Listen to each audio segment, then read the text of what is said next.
What if the smartest person you know is actually worse with money than a janitor who never finished high school?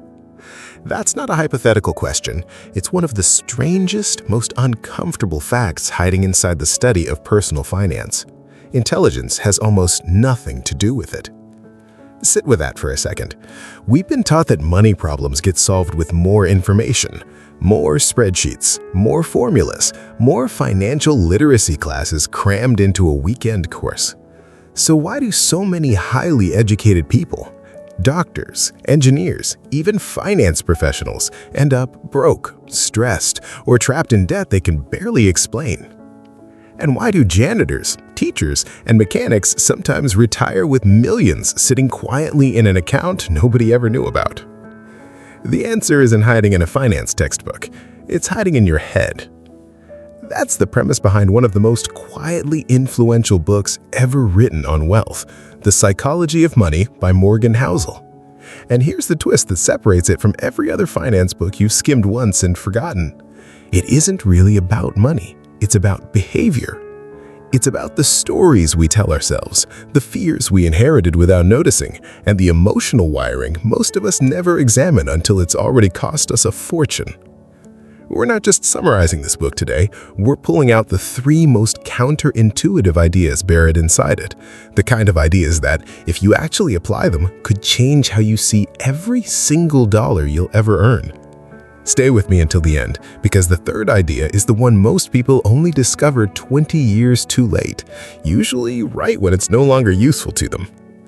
Let's start with the lie you've probably believed for most of your life. Picture two people.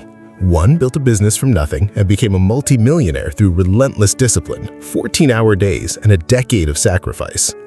The other made one lucky bet, right place, right time, and became just as wealthy doing far less work. From the outside, they look identical. Same net worth, same lifestyle, same headlines written about them. But internally, something completely different happened. And this is where the book introduces an idea most of finance culture refuses to admit out loud. Luck and risk are inseparable twins. Every fortune you admire was shaped, at least partly, by forces the person never controlled. And every failure you quietly judge was shaped, at least partly, by forces that person never controlled either. This isn't an excuse to stop trying, it's a warning about who you copy. We love studying successful people. We buy their books, follow their advice, imitate their exact habits, hoping to reverse engineer their outcome like it's a recipe. But if a meaningful part of their success came from timing, luck, or circumstance, copying their exact moves won't necessarily get you their exact result. It might get you nothing at all. Or worse, it might get you their exact failure dressed up in a different decade. Housel's argument isn't that hard work doesn't matter, it's that outcomes are unreliable teachers. A wildly successful risk and a wildly reckless risk can look exactly the same the moment before you know how they end. The only difference shows up afterward, in hindsight, once it's far too late to actually learn from it in real time. So if outcomes lie to us this easily, what should we actually be paying attention to? This is where the book quietly shifts the entire conversation. Instead of asking what successful people did, it asks a better question. What patterns show up across almost everyone who builds lasting wealth, regardless of luck, regardless of income, regardless of the decade they were born into? And that pattern has almost nothing to do with income. Let that land for a moment because it's uncomfortable. You can earn a fortune and still end up with nothing. High earners go broke constantly. Professional athletes, lottery winners, celebrities with more money than entire towns, not because they failed to make money, but because making money and keeping money are two completely different skills, governed by two completely different mindsets that rarely live in the same person naturally. One is a skill of intelligence, the other is a skill of behavior, and only one of them actually builds lasting wealth. Making money often rewards optimism, aggression, and confidence, the willingness to swing hard and take up space. Keeping money rewards something almost the opposite: humility, patience, and a tolerance for boredom that most people find genuinely unbearable. This gap between the skill that builds income and the skill that preserves it is exactly where entire fortunes quietly disappear, one comfortable decision at a time. And this is precisely why financial advice built purely on logic so often collapses in real life. On paper, the optimal financial decision can be calculated down to the decimal point. In reality, humans don't make decisions on paper. We make them at 2 in the morning, stressed, scared, comparing ourselves to a neighbor, a coworker, or a stranger online who seems to be winning a game we didn't even know we'd agreed to play. Which brings us to the second idea, the one almost nobody wants to admit about themselves. We're about to get into how deeply personal history, not financial theory, secretly shapes every money decision you make. Because two people can look at the exact same investment, the exact same risk, the exact same opportunity, and walk away with completely opposite conclusions. Not because one of them is wrong, but because of what they lived through long before they ever opened a bank account. Stay with me, because once you see this pattern in yourself, you genuinely can't unsee it. Here is something almost nobody tells you about money decisions. They are rarely made with a calculator. They are made with a life story. Think about your own relationship with risk for a moment. Are you someone who checks your investment account every single day, heart racing a little every time the number turns red? Or are you someone who barely looks, someone who shrugs off a bad week without a second thought? Neither of you is irrational. You are both responding perfectly logically to two completely different pasts. If you grew up during a time of runaway inflation, watching your parents struggle to afford groceries that cost more every single month, you will likely spend the rest of your life terrified of cash sitting still. If you grew up watching a stock market crash wipe out a family's entire retirement overnight, you will likely distrust the stock market for decades, no matter how many articles tell you that, historically, it recovers. This is the second major idea inside the book, and it is deceptively simple. Your personal experience with money, especially the experiences you lived through in your 20s, quietly writes the rule book you will use for the rest of your life. Not textbooks, not advice from a wealthy uncle. Your own lived history, absorbed so early and so deeply that you mistake it for common sense.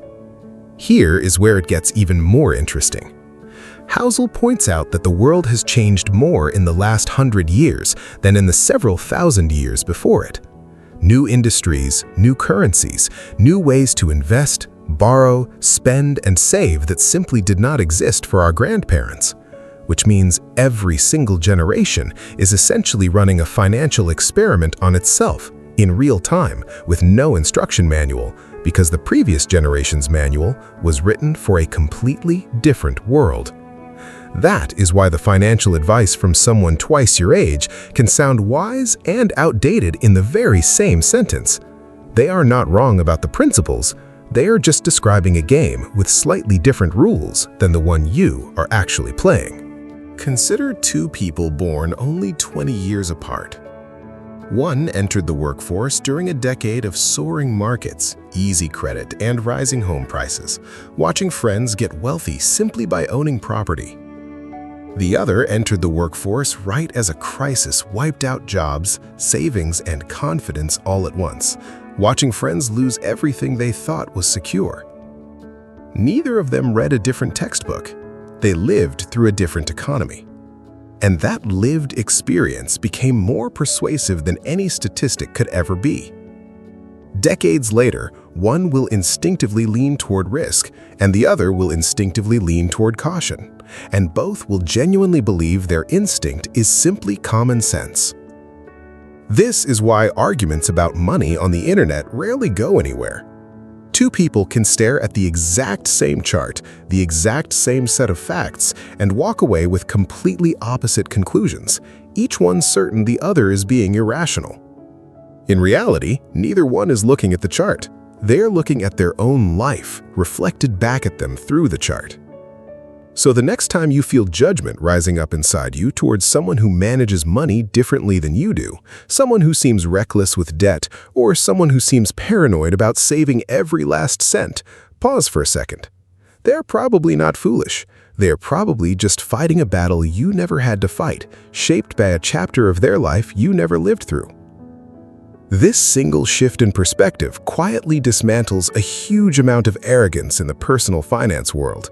There is no universal formula that fits everyone because no two people are carrying the exact same invisible backpack of memories, fears, and lessons every time they make a decision about money.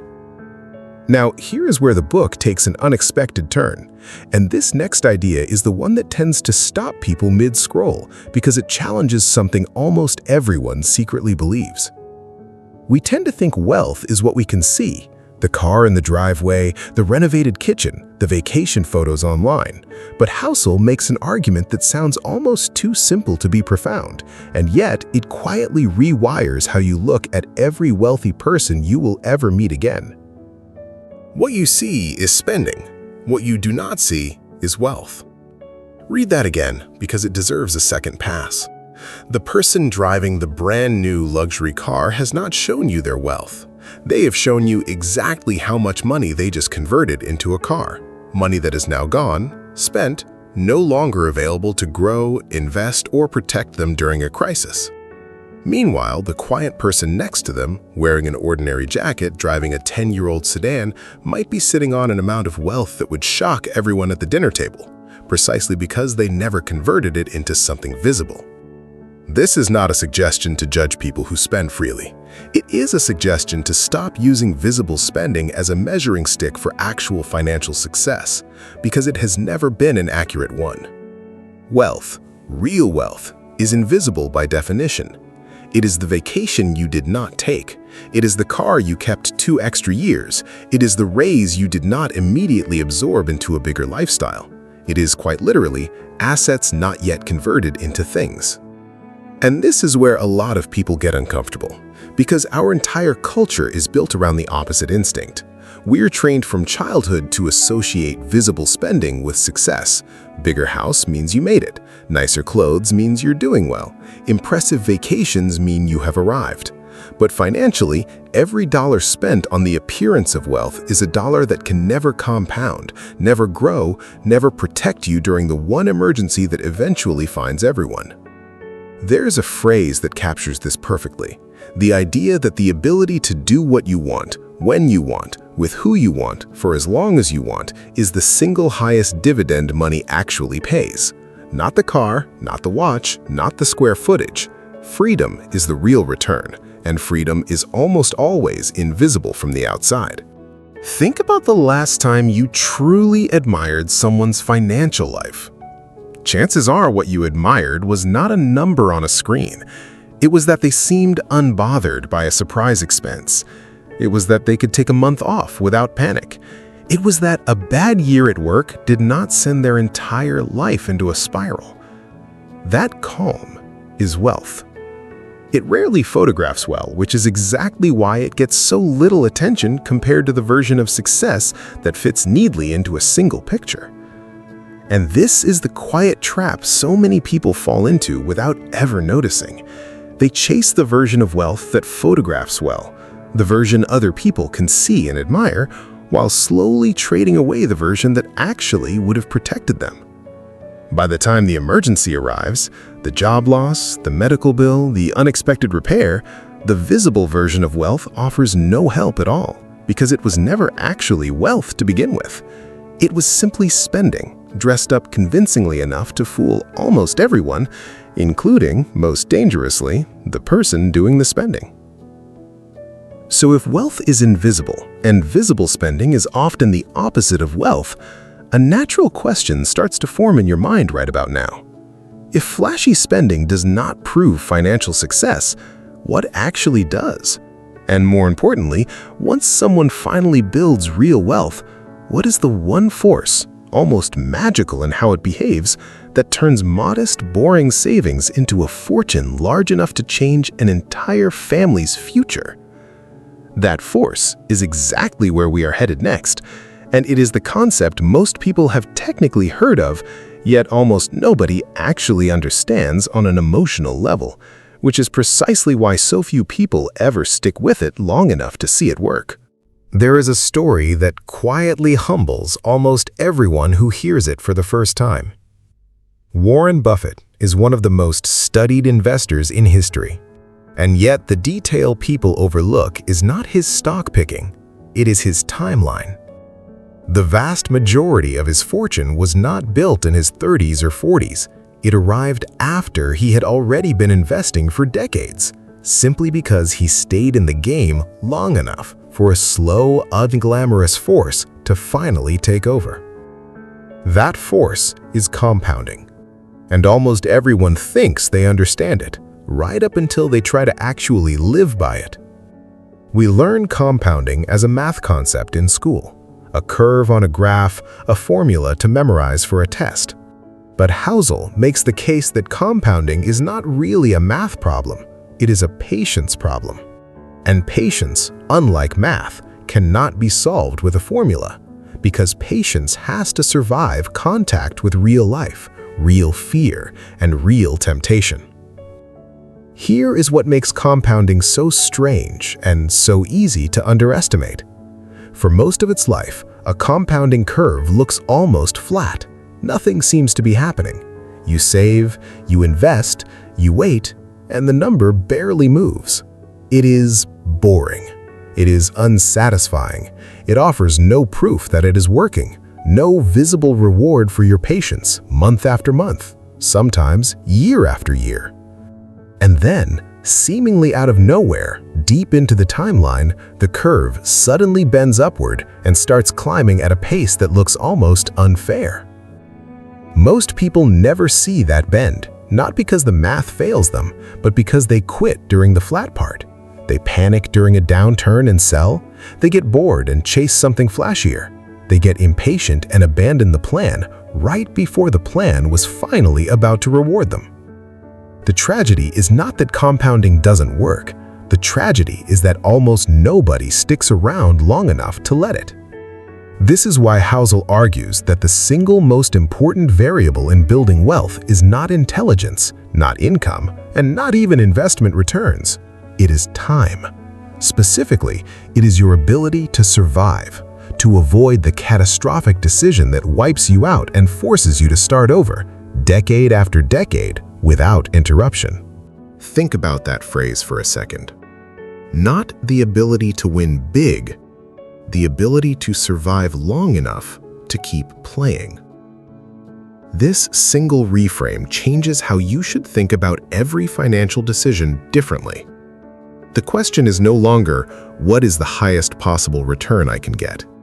The question becomes, what is the return I can realistically stick with for the next 20 years without flinching? A slightly lower return that you can actually hold on to through every crash, every scary headline, and every temptation to sell will always outperform a higher return you abandon in a moment of panic. And this leads directly into one of the most misunderstood ideas in the entire book, something Housel calls the power of tail events.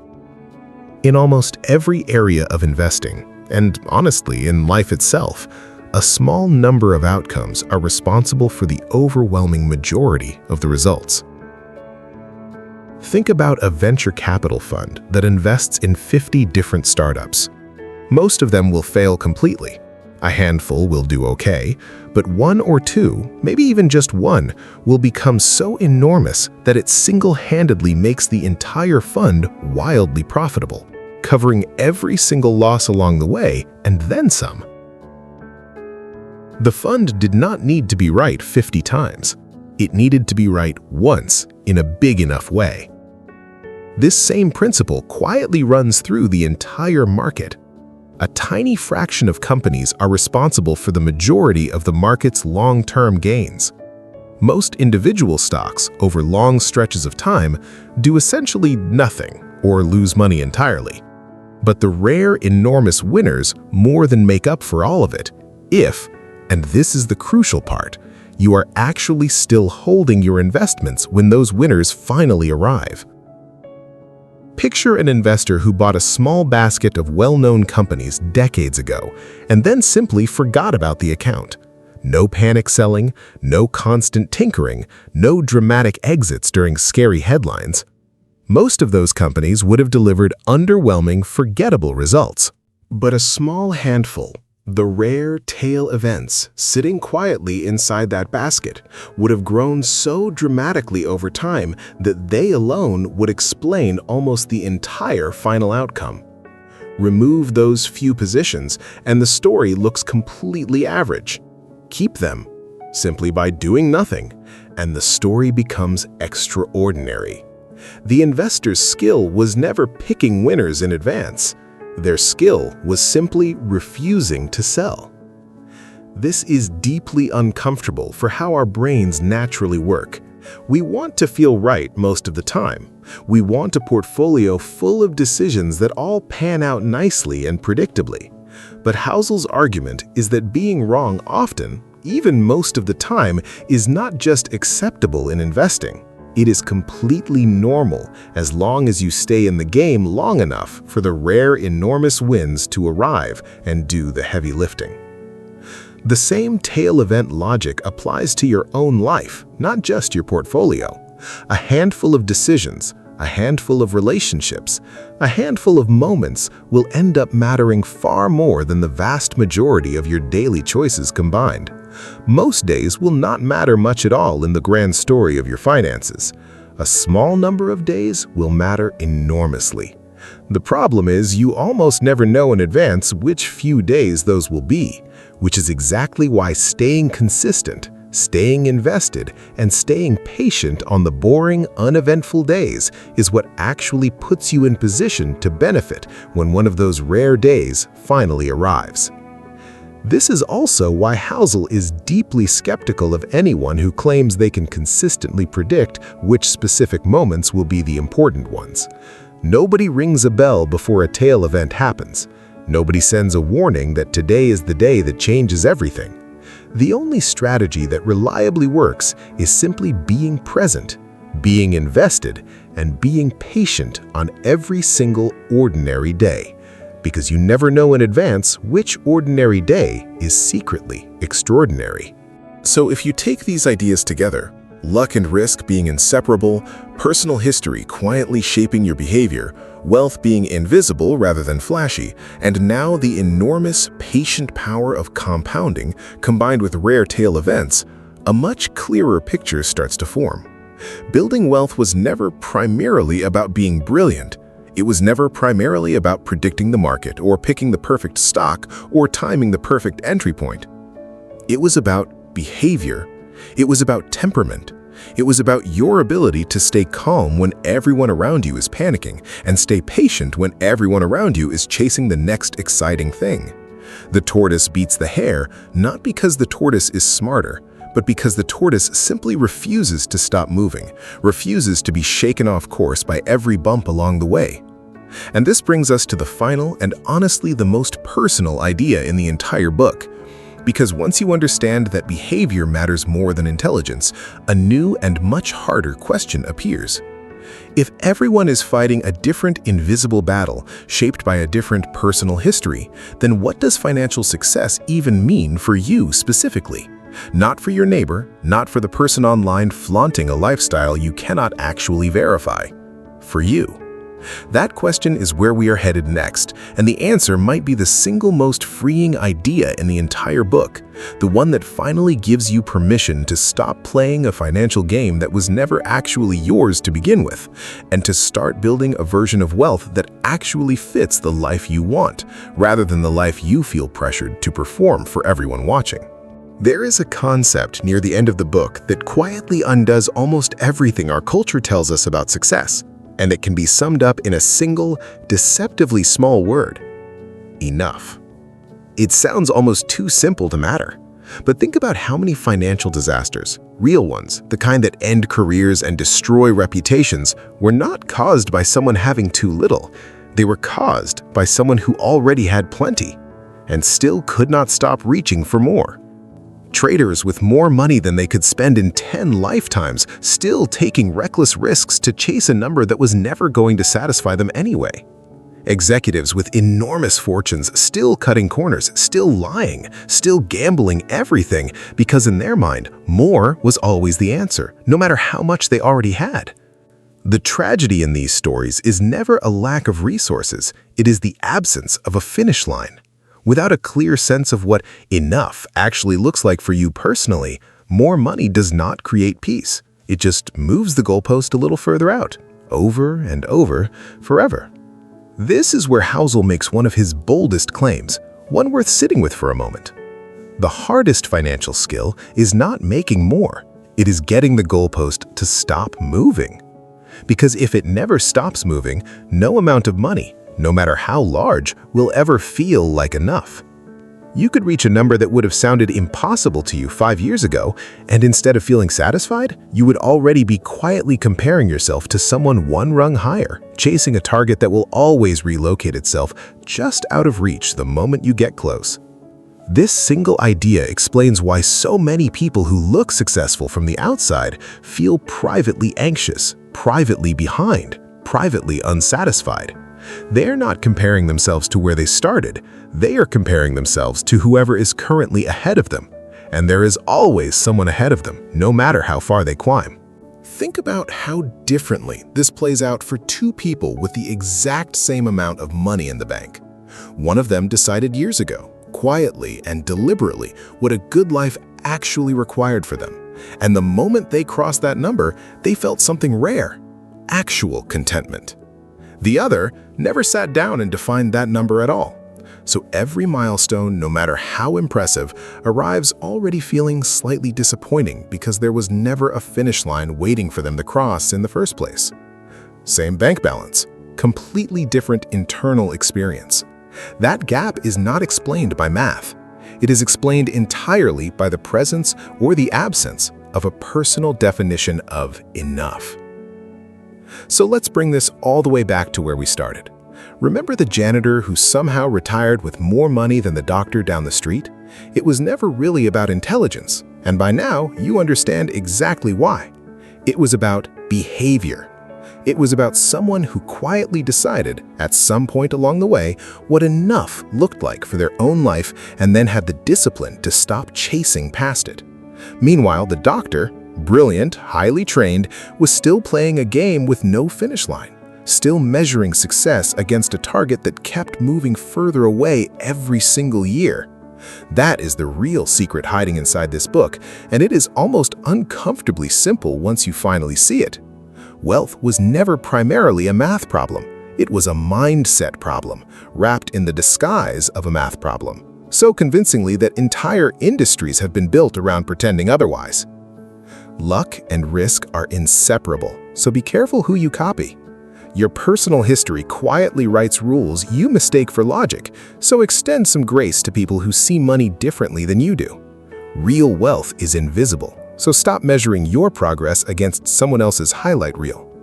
Compounding rewards patience far more than intelligence, so your ability to simply stay in the game, undramatically, year after year, matters more than almost anything else you could learn.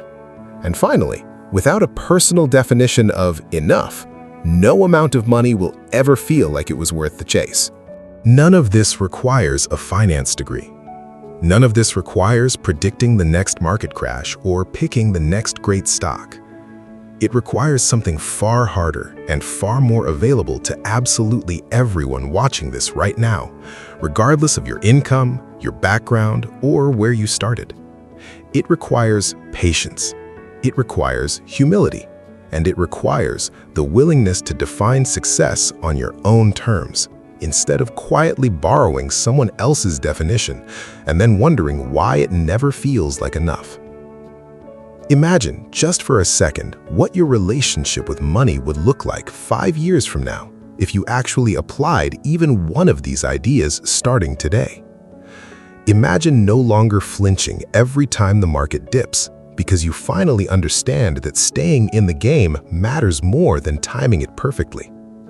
Imagine no longer comparing your quiet, boring savings account to someone else's flashy spending, because you finally understand which one is actually wealth and which one is simply appearance. Imagine finally knowing with real clarity what enough looks like for your own life, so the goalpost stops sprinting away from you every single time you get close. That is not a fantasy. That is simply what happens when you stop treating money as a test of intelligence and start treating it as a test of behavior, patience, and self-awareness, exactly the way Housel argues it always was. And here is the part that makes this genuinely different from most financial advice you will hear elsewhere. None of it depends on your starting point.